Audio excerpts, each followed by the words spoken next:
আসসালামু আলাইকুম ভিউয়ার্স। তো আবারও চলে আসলাম আমি আরবাসী ওয়ান ডটের পক্ষ থেকে আরেকটা নতুন টিউটোরিয়াল নিয়ে। তো নতুনদের জন্য হচ্ছে আমার টিউটোরিয়াল।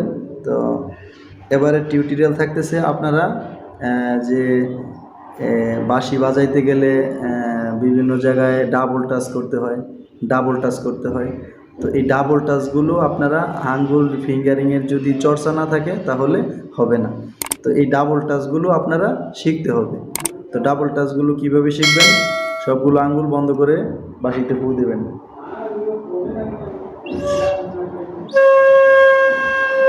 সবগুলো আঙ্গুল বাঁশি থেকে ফু দিয়ে তখন আপনারা নিচ থেকেও শুরু করতে পারেন বা ছাদ থেকেও শুরু করতে পারেন। দেখুন,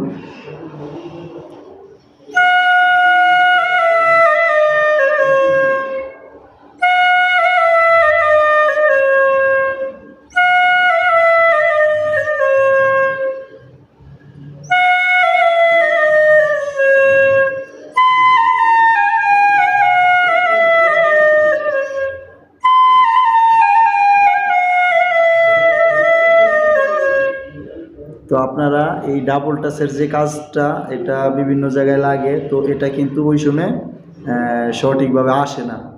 একটা উঠাইতে গেলে আরেকটা হয়ে যায়, আরেকটা উঠাইতে গেলে আরেকটা হয়ে যায়। তো আপনারা এই বাঁশির মাধ্যমে এই প্রথম থেকেই আপনারা এই ডাবল টাচের কাজগুলো আঙ্গুলগুলো ক্লিয়ার করবেন। তখন আপনারা যে কোনো গান বাজাইতে গেলে, যে কোনো একটা সুর বাজাইতে গেলে এই আঙ্গুলগুলো ডাবল টাচের কাজের জন্য রেডি হয়ে থাকবে, প্রস্তুত হয়ে থাকবে। তো আপনারা এই কাজগুলো একদম দ্রুত করবেন, মানে ক্লিয়ার করবেন।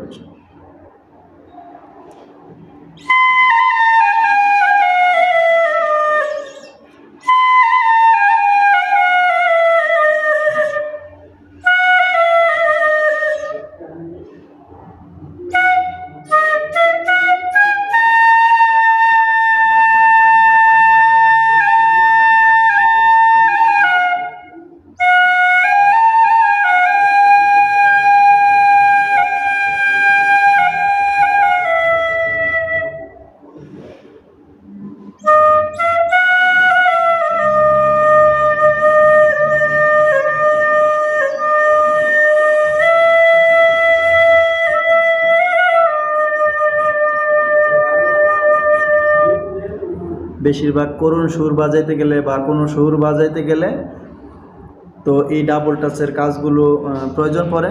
তো আপনারা অবশ্যই ডাবল টাচের যে কাজটা ফিঙ্গারিংয়ের, এটা আপনারা ক্লিয়ার করবেন। আপনারা বাঁশির বাজাইতে বাজাইতে চর্চা করতে করতে কিন্তু আঙ্গুলগুলো ফ্রি হয়ে যাবে। আমি বললাম আর ফ্রি হয়ে যাবে এরকম না।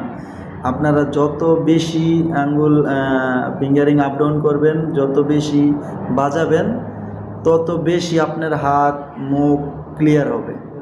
তো আমি বলে দিলাম যে 5 মিনিটে হয়ে যাবে, 10 মিনিটে হয়ে যাবে, একদিনে হয়ে যাবে না। এটা হচ্ছে আপনার উপরে ডিপেন্ড করবে যে আপনি কতটুকু আগাইতে পারছেন। তো আমার চ্যানেলটা যদি ভালো লাগে অবশ্যই সাবস্ক্রাইব করবেন আর পাশে থাকা বেল আইকনটা বাজিয়ে দিবেন পরবর্তী ভিডিওর নোটিফিকেশন পাওয়ার জন্য।